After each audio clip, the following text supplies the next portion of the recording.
didn't think I had any of the symptoms, but obviously I did. I don't know where I got it from either. I hadn't been out of the house for weeks. Then I went to a food warehouse at West Key, did a bit of shopping. Whether it was there, I just don't know.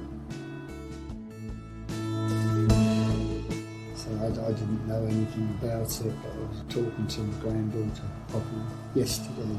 She was telling me about the moment they told them that I was coming off the ventilator and breathing on my own. Must have been heaven for them.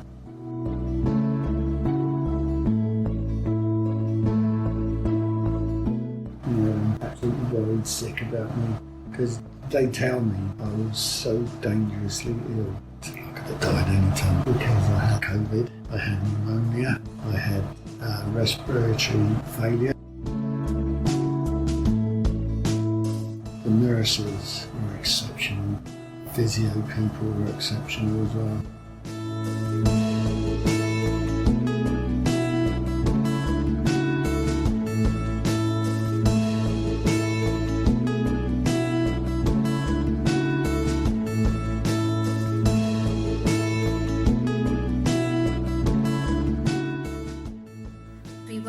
Patients very closely. We see them on for a very long time.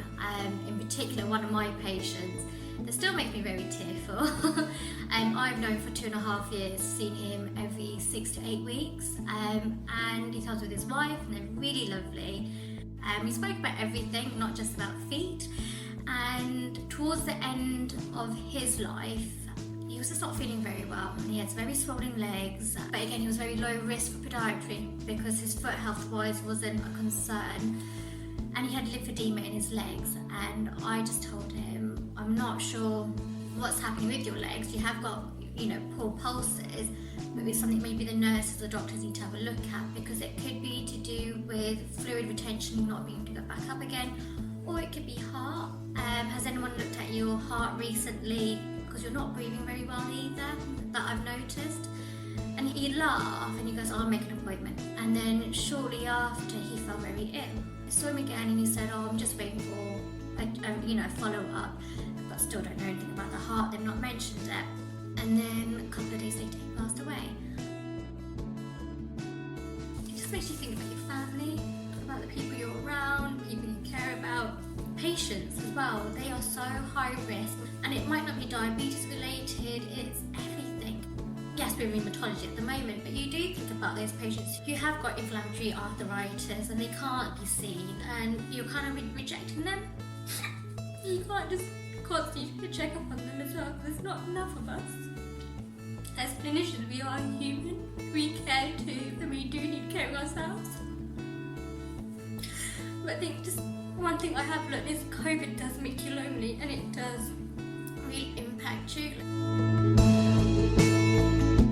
I think one of the most unbearable thoughts I had was when this is all over and we return to some kind of normality again, how am I going to look people in the eye? Will the staff say, well, where have you been then, Emma, while we've been going through all this? That thought makes me feel very isolated and ashamed. Somehow I wasn't here to help when I was needed. I have let people down, and I failed at being the chaplain. Then I got a call from the senior management team working on the Adelaide. We need you as the chaplain here. They and the occupational health team rescued me and gave me back my role and identity. They valued my ministry as the chaplain, and they affirmed me.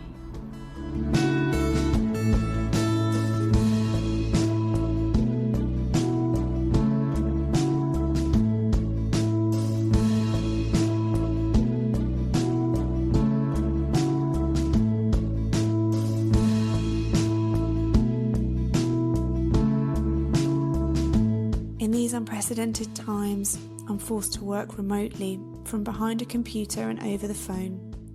We've lost that ability to connect in the ways that we used to. I've noticed that there's something very different about telephone consultation. It's just harder. I can't see you.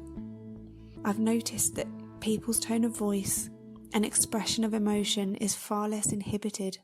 I've had more than one person shout at me down the phone.